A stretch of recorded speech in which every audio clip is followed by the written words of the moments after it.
pamusoro imambo endinoitwa sahuman kare mugore ra2021 takapomedzerwa mhosva yekubata mwana waJohn watatu ini nemunin'ina wangu nemuzukuru.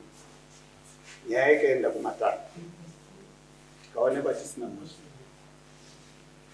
Paratiri kuti takaona masina mhosva.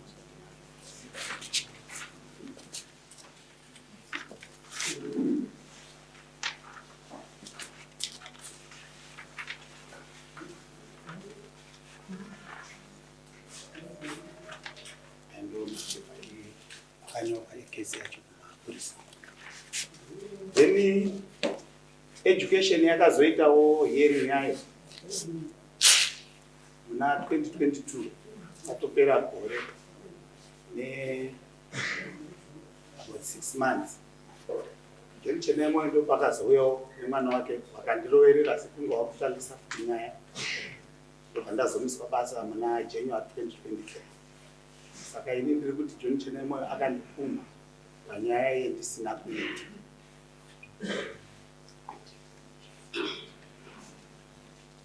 Inyaya kupfuma inyaya yemedha akandipfuma kuti ini ndakabata mwana wake ndisina kumubata.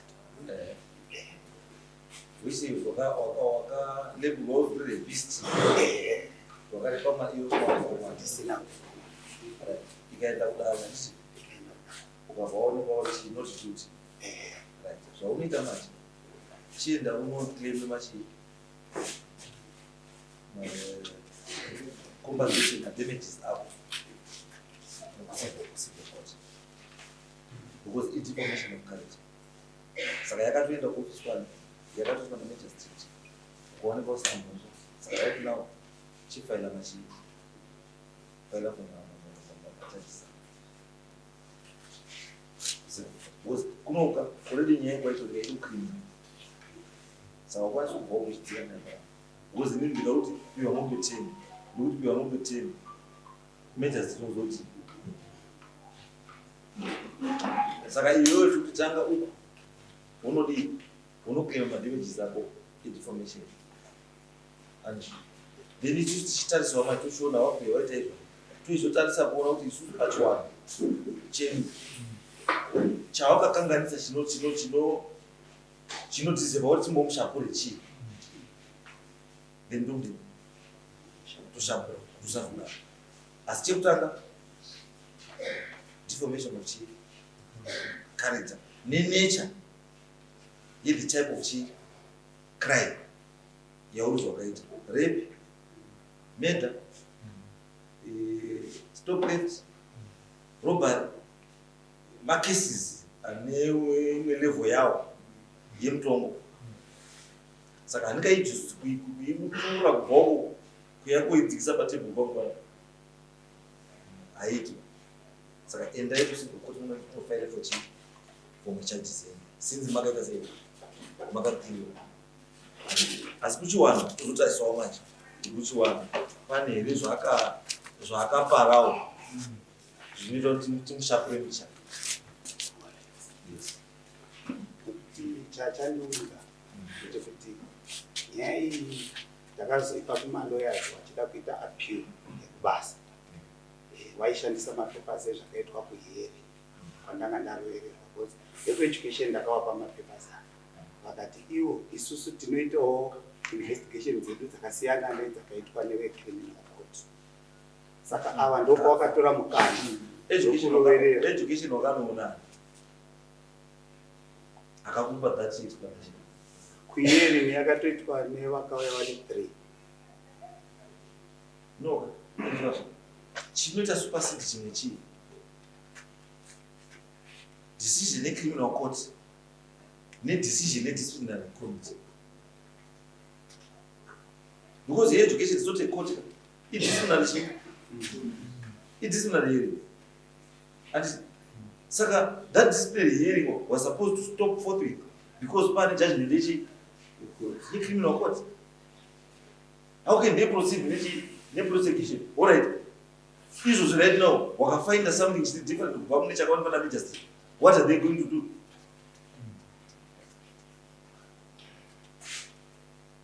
iwe chawakaita mapepazi aya takatohamba asi wakabva wandimisa basa besingi nezvanga waudzwa nevana kuhearing. Izvazvo wakaenda kukoti yo wana wanga usipoere witness. Isusu pekutanga takaenda kukoti mupurisa asina kunyora doketi, saka takaenda ndobva tanopiwa bhero ndeti loya ndobva razoenda kukoti ndobva tazoonekwa tisina mhosva. John Chedamai akadaidzwa kwaruda akaudzwa kuti vanhu vaonekwa vasina chi vasina mhosva. Zvekuti patakazoenda kuhearing John Chedamai aifanira kunge akaenda unoudza vanhu kuti ndakaudzwa kuti vanhu havana chi havana mhosva, but iwe wakaenda unoita ngori kutanga imwe nyaya nyowani kuhearing. But ndozvandikutaura kuti wakaenda to the correct people here kueducation yacho, because kuti zvinhu zvisamu chetu kuramba chichiunderstand kuti simple kuti chinhu icho kaicho kana chauya and they are supposed to suspend you and basa pending investigations. Then my investigations are complete. Nyaya yatopinda mukoti yatopera and there is judgment already. And imwe process yauda kutanga kuti ndeipi zvinotaura mambo loya randandinaro rakazvatsanangura but vanhu vaiita nyaya yeeducation maeducation officers I think vanhu vasinganzwisise rutivi rwemutemo kuti unoti chii. Iwo wakangoramba vachitsikira kuti isusu tinoita zvedu education in a legal department. Legal department ndo rinova guida panyaya dzese dzinoda mutemo. And saka handikungoti wakagaidwa zvinoitwa kana kuti wakatomboenda here kuna legal advisor kuti wataurwa kuti munhu akaita sei iye discharge danzika. Saka kana waka discharge decision yavo iwewe, because how could they suspend you and after judgment damages? What are they saying? Hawakudzingi basa because already pawakamira ipapo verdict yako kuti not guilty.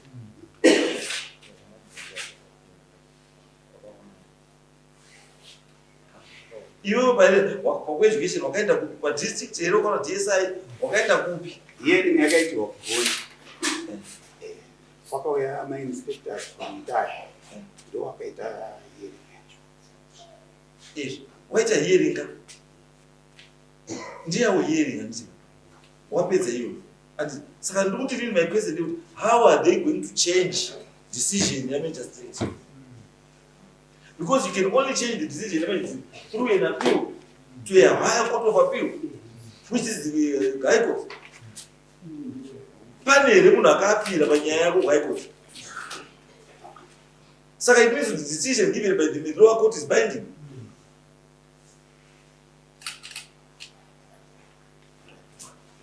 Mataura nezviti tichaenda kudzoka vheki negwita rako kwavari unzwe position yavo chaicha kuti position yavo ndeye handiti because suspension yako iwewe yawakaita it was based on kuti wabatwa nemhosva ndizvo according to their investigation wabatwa nemhosva handiti but wakubata nemhosva iwewe danho repamusoro kudarika iwo ndobva ranosvika ndobva radza runa mhosva. Saka ndosina kufadzwa nedecision iwo sechiisa education ndo wafanira kuti appeal against decision yakapiwa namagistrate High Court. Because wakaramba wakakususpenda iwe kana wakaramba wakakudzinga basa iwe wakakiliwa nekoti wanoshandisa muchini welaw now. Because internal hearing ndeye domestic remedy kutsvaga kuti ngabatsirana sei tiri mumba medu muomo handiti tamuna mwana wakadai tomudi asi mwana zvakaita ngatimbomise picha handizvo. Asi iwo kana wachigara achakubata nemhosva iwewe yekuti awakaneipa mwana. And asidari ramajesty criminal court rati chii? Saka simba manje nekuti wachiti decision yakapiwa namajesty haishandi, asi yavo ndiyo inoshanda. Waioni?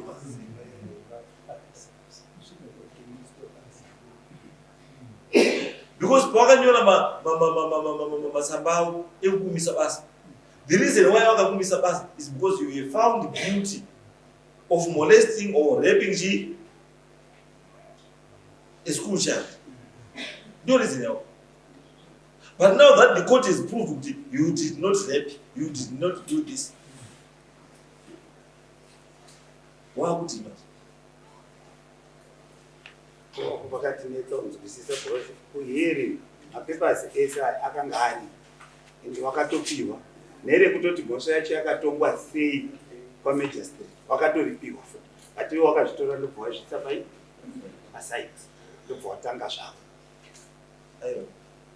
Maybe not even DSI does in their office, but it does about the guys cheated. Yes, because and this will decide hearing in Otanga after judgment. I don't understand. The hearing in Otanga after party judgment.